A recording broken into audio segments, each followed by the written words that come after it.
7 tips and tricks you need to know for starting off on the right foot with your newborn baby.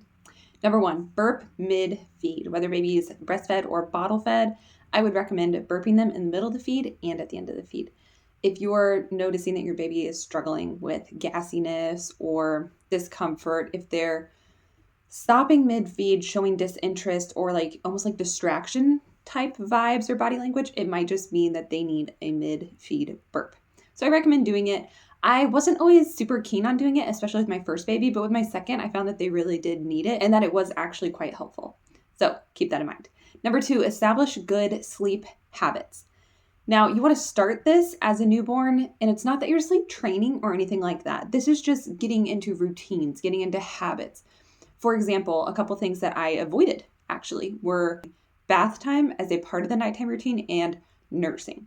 So with my first baby, I tended to nurse them to sleep. The second baby, I decided we are not going to nurse to sleep. I do not want that to be part of the bedtime routine. And I wanted to make sure my husband could put our baby to bed as well. Some examples of things that we wanted to establish as good sleep habits were routine steps. We go here, we go there, we do jammies, we turn off the light, we turn on the sound machine, we brush teeth, different things like that. And obviously after baby grows and develops, that's going to adjust slightly. But even as a newborn, you can start. Certain practices in your home are going to cue them that, hey, it's nighttime. Our second child got very trained on that sound machine. The moment we turned it on, they immediately put their head on our shoulder, started twirling their hair, and they were in full-on cuddle, night-night mode. So it just had to do with that habit of turning on the sound machine and being very consistent in our routines and what we do. It sets them up for success, for cues, for less anxiety or less fussiness, less confusion of what's happening. Like they know what's happening, and that can bring a sense of calm and peace. So start good sleep habits and routines early. Again, we're not sleep training in this. We're just setting ourselves up for consistency and routine. Other things to consider in this would be like co-sleeping. With the newborn, if you're going to do things like co-sleeping, obviously safety is number one priority, but do you want your baby still in your bed at 9 months old, at 2 years old, even at 3 years old? Don't start doing something that you're not comfortable committing to. The choices you make early on can affect you years later, depending on how you handle them.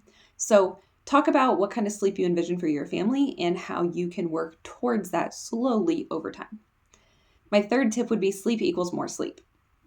I'm sure you've heard this before. It can be a little tricky to understand, but in the newborn phase, when your baby gets overtired, they're a mess. They're overstimulated, they're fussing, they're crying. When you hit their sleep times right, they tend to sleep longer, more peacefully, and then they're ready for that nap again at an appropriate time. This leads into my fourth point, which is the importance of the first nap. Very quickly, I figured out, based on looking at baby-wise schedules and this and that first nap can actually come quite quickly. And the newborn phase, your baby might only be awake 45 minutes to an hour, and they're ready for the first nap. So many people think this is crazy. It just seems bizarre that they're already going back to sleep. But oftentimes they will. They're ready for it, and it actually is a really great way to start off the day. So in that newborn early phase, 45 minutes to an hour, start watching for sleep cues and put them down for that nap. And then see how that translates into the rest of your day and the flow of the rest of your day. You're going to get that first nap. Ideally, they wake up happy from that nap. They're going to stay awake a little bit longer between that first nap and second nap then. And hopefully it benefits you overall. So don't feel like you need to stretch their morning. Put them down for that first nap when you believe they are ready. Watch for those sleep cues, staring off into space, rubbing their eyes. They're things that give away that your baby's tired, maybe stretching or things like that. The fifth tip for surviving life with a newborn is no bows in the car seat. If you have a baby girl or a baby boy that would maybe be wearing some sort of a headband or a hat that could slip down, it could come down and get caught under their nose.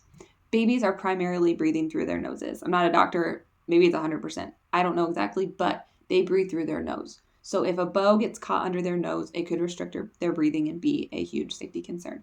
So what we always did was once they were in the car seat, buckled up, we'd always rip that bow off and set it down by their feet or kind of under their legs. And then when we got where we were going, pull it out, put it back on, boom, they're cute. If you want them to be dressed nicely.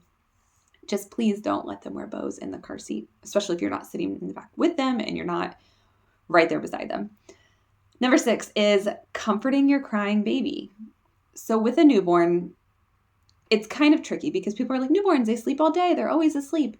But when they're fussy and you struggle and you're just like, what do I do with them? Oftentimes it's the witching hours in the evening. when you're feeling overwhelmed with a fussy baby is you want to go down a list. You want to think rationally and methodically as much as you can because you might be really emotional and struggling. So number one, what are we going to start with? The easiest thing to fix. Is their diaper wet or dirty? Change their diaper. Now at least you know they have a dry diaper on that is clean. If that does not solve the problem, next we're going to go to, are they hungry? When was the last time they were fed? If it's been a reasonable amount of time to where they're due for feeding, go ahead and feed them. If they fed quite recently, maybe they're uncomfortable from that feeding. So that could mean they have one more burp still in them. So let's try to get a burp out. Or maybe they have a little bit of gas in their belly. Let's do some bicycle kicks. If you don't think food is the issue, then likely they are tired. So now we're going to try to get them to sleep. Now, obviously, we want to try to implement all of our good sleep habits. But when you have an overtired baby, you throw all your habits out the door. If the habits work, you do them. But if they're not working, you throw them out the door and you get that baby to sleep any way you can. So for example, this is kind of a dramatic example, but say you don't like to rock your baby to sleep. Who doesn't rock their baby to sleep?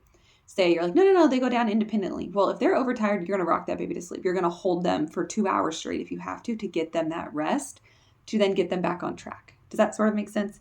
Hopefully it does. Obviously, you hold your babies. It's normal to do so. I'm not saying it's not, but just for an example of like, you may cuddle your baby more than normal. You may coddle them more than normal. If they're overtired, you need to do what it takes to get them to sleep. Things that sometimes help would be, I believe there's like the 5 S's. You can look them up, but like shushing them, swinging them, kind of like shaking them back and forth. I do not mean shaking your baby, but just like a gentle like bounce kind of. Swaddling them and just soothing them, whether that's with like maybe a pacifier. There's a whole list. But comfort your crying baby. It can be stressful. It can be overwhelming. You just want to find what you can to get them to calm down. Those are going to be the biggest issues would be diaper, feeding, sleep. And then that last one that I sort of mentioned with feeding would be pain or discomfort. If they're trying to have a bowel movement or if they have gas in their tummy, oftentimes pushing their knees up to their chest will help, doing bicycle kicks. Try even holding them in different positions.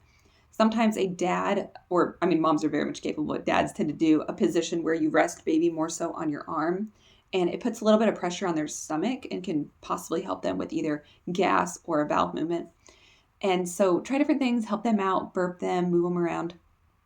When your baby is in distress, you're often in distress. And you just want to get back to that peaceful newborn phase where they're resting and calm and peaceful and quiet. So do what you can, bring them that comfort and get back on track, ideally with your feedings on schedule and your sleep on schedule, most importantly. My 7th and final tip for starting off kind of in that newborn phase and starting off on the right foot is some bath time tips. So bath time can go 2 ways. Some kids love it, some kids hate it, and even from babyhood. So I really, really wanted to make it a positive experience from the get-go. This can mean coddling, like I've kind of mentioned before. You want to make it as good as possible. If the bathroom's really cold, you could throw a heater in, plug it in, then they're like warm and they're cozy. Obviously, you want to have that water at the right temperature.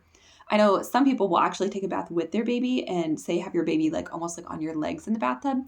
Then they're feeling very much supported and they have your body and like the comfort of you in there with them. So that's a way to do it.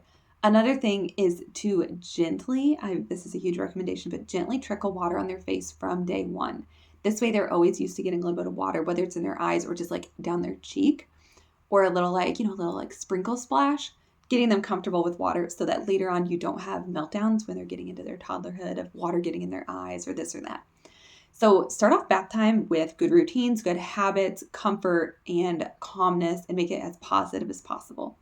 You do not want to have to fight bath time whenever it comes around. So those are a couple tips. Those are 7 tips, tricks, survival hacks for getting through life with a newborn. I hope those help you, and check out some other videos on my channel.